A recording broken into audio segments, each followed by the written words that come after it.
Ulat panahon tayo mga igan, nagbabanta sa Visayas at Bicol Region ng isang panibagong bagyo na inaasang papasok sa Philippine Area of Responsibility sa araw ng Linggo o sa Lunes.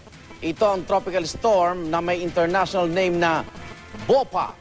Base po sa datos na nakalap ng Weather Central, namataan ng bagyong BOPA mahigit 2,500 kilometro silangan ng Hinatuan, Surigao del Sur.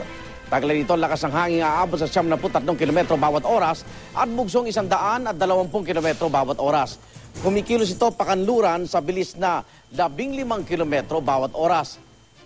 Pumasok na siya sa Philippine Area of Responsibility at ang papangalanan po sa kanya ay Pablo.